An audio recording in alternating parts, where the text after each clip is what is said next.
Hi, I'm Claire and this is What's in My Bag Convention Edition. As I mentioned in my last video of tips and tricks for going to conventions, I usually bring a large bag of things with me down on the convention floor. This is in addition to things that I bring with me in my suitcase. This is basically everything that I bring with me when I go to panels and things like that, and it is quite a large bag. As you can see, I've just finished packing it today for bringing to Nine Worlds next weekend, so I thought I'd talk you through what I've got in the bag. The bag itself is a nice large tote bag.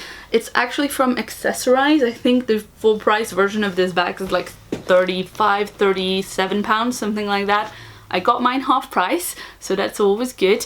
And I'm actually using particularly a large red handbag for a costume that I'm going to wear. One thing that's not great about this bag is that it doesn't really have any inside pockets. It's got one small zipped pocket at the front where I keep my phone and other essential things, my business cards, a pen, and a bunch of hair elastics. You can never have too many of those. Here's a quick closer look at my business cards that I'm bringing to Nine Worlds and Worldcon. Another essential is, of course, some water. This is the reusable bottle that I use at home to make sure that I drink enough water during the day when I'm working. This is a full liter bottle, so I might not fill it up completely when I carry it around during the day.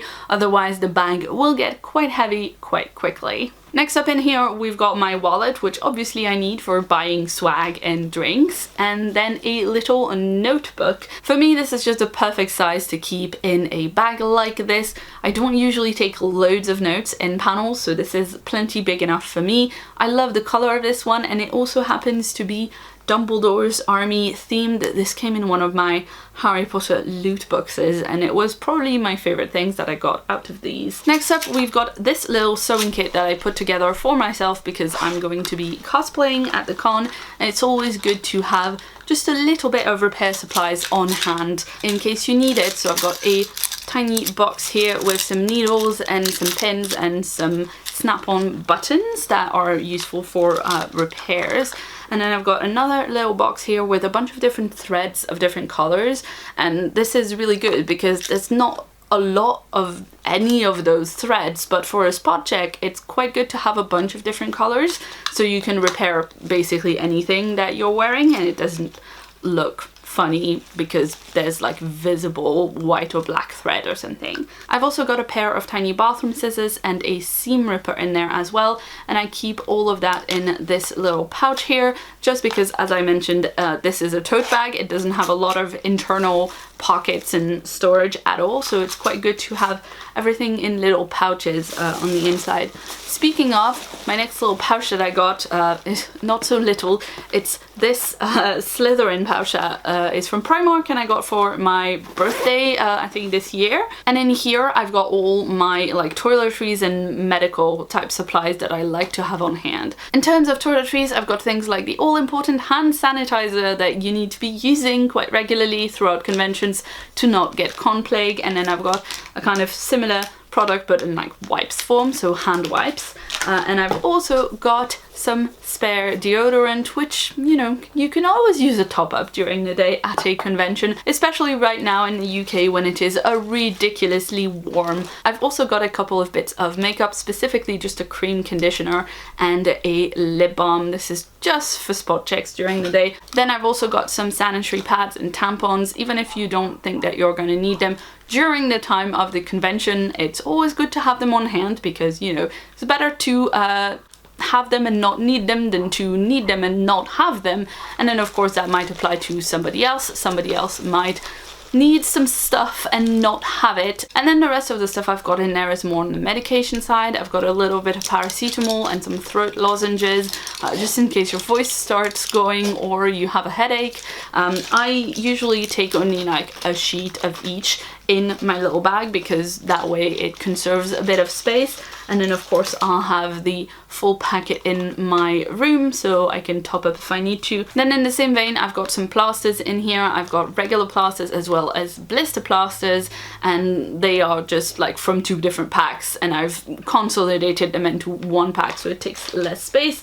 But again, I always have more in my suitcase because especially blister plasters, like you don't want to need blister plasters and not have them. And then I've got rehydration tablets. This is something I didn't know about at all, but Twitter recommended, so I went to the pharmacy to check it out, and this is what I got. These are blackcurrant flavored, and you just dissolve them in some water. These are basically for if you're really tired, if you've been traveling, if it's really hot, if you're a little bit hungover, if like you're all four of these things at the same time.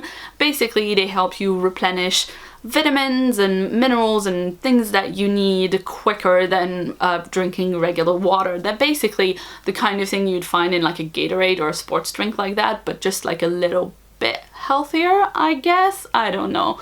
The pharmacists seemed to think it was a good idea. And finally, I've got a couple of wound cleansing wipes and some plastic gloves. Now, it might seem a little OTT to bring like wound cleansing wipes and stuff. The reason I'm bringing these is that basically I looked at a travel first aid kit in the pharmacy and they cost like £7 or £8. They were not super cheap. And when I looked at what was in it, it was basically plasters, antiseptic wipes, a pair of rubber gloves, and then some instruction booklet.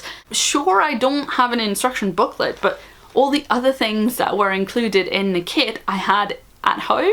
So I figured instead of buying a whole travel first aid kit, I might as well just put it together from stuff I already had in my house. Next up, I've got some plastic bags. These are always useful to carry around in case you need to put something in your bag that's a little bit sticky and you don't want it to go on everything, or in case you sit down to eat with a bunch of friends and suddenly you're in need of an emergency bin.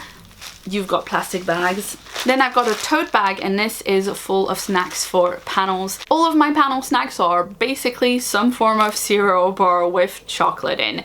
It's quick to eat, it doesn't make too much noise, it doesn't smell, and it's tasty, so it works for me. And in there I've also got a couple of packs of gum. These are like, you know, extra cool breeze, ice, peppermint tea, the kind of things that you can have after having a snack if you've not had the chance to go and brush your teeth and you want to feel a little bit fresher. Next up, I've got a few packs of tissues. These are always useful to have on hand and you can never have too many. The next thing that I've got in the bag is my vlogging camera. This is obviously not the camera that I'm recording on right now, but this is a camera that I used to use to record videos for this channel. This is the Sony Alpha 5000. It's a pretty good little camera and it's got a viewfinder as well, which is really nice for being able to frame yourself. I really like using this as a vlogging camera now because it's so much easier to carry around than my DSLR, and also I'm always afraid to damage my DSLR whenever I carry around, so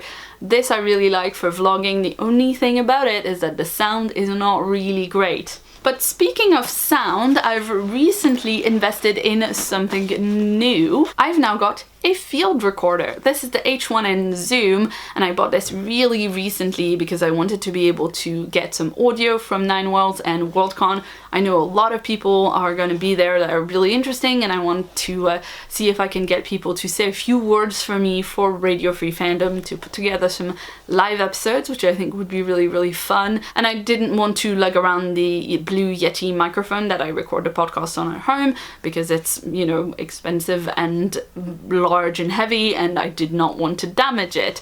Also, it needs a computer to run, so this is much easier. It works on batteries and you can record using just this. But I actually also got a small accessory bundle to go with the recorder. It's got things like a little case for the recorder, which is nice, but also the case only fits the recorder and not the other accessories that you buy the case with, so that didn't make any sense. I've got a little windshield thingy there. You basically pop it on top of the recorder to protect the microphones from, you know, the wind and the elements in general, and then it also makes for a smoother sound, and it looks a lot more like a proper microphone, which is nice too. Other things that came with the accessory bundle included a little tripod to pop the recorder on a table between two people if you want to record, say, a segment for a podcast, or a little, like, I guess, monopod, can you say that? Anyway, it's just a handle that screws in the back of the recorder and you can use it to hold it to your face when you're talking so that you don't end up touching it all the time and generating noise that way that will go in the recording. Then I had a little bit of room left in this pouch, so I designated it as the like general electronics slash recording equipment pouch. So in there I've also got my GorillaPod, which is a small tripod that I use for the vlogging camera if I want to put it down anywhere, and you can also use it to carry the camera around when you're walking, and it's just a much easier way to handle it and a much more stable grip. I've also got headphones, which normally I would keep with my phone, but I'm not really going to be using them during the convention, so there's not really any need for them to be with my phone. And if they're in a small pouch rather than like lost in the middle of the bag, then they have a much smaller space in which they can get tangled and caught on things. And then finally, super important, the final thing that I've got in this little pouch is my external charger for my phone. This is just a simple external battery pack that I got on Amazon for super cheap, and of course there's the little cable for it as well. The very final thing I've got in my convention bag for 9 Worlds is this lightweight summer scarf. Usually I would always bring a cardigan or something like that in my convention bag just to, you know, make sure I have it if I get cold in the evening, or if I get cold in the hotel if the aircon is blasting really high.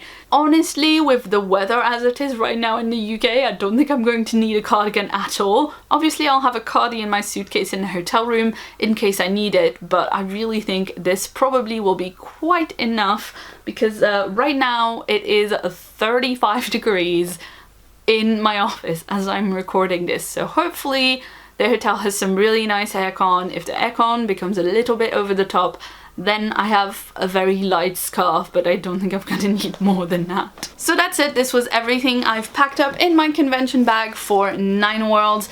I know it might seem a little bit over the top in terms of like how much stuff I'm bringing, but I am the type of person who would much rather have over-prepared than under-prepared. I would much rather lug around a few things that I'm not going to end up needing, rather than, you know, find myself suddenly needing something urgently and not having it on hand, needing to go back up to the hotel room to get it, or needing to like run to the pharmacy and buy it in an emergency. So let me know if you think that's entirely too much stuff to bring with you during a given day at a convention, or if you think that's about right, or if you think that I've forgotten some really important stuff. If you'd like to see more from me, you can check out a previous video on screen right now. And if you haven't yet, please hit the subscribe button that's on my face for a new video from me every week. I've been Claire, thanks so much for watching, and see you soon.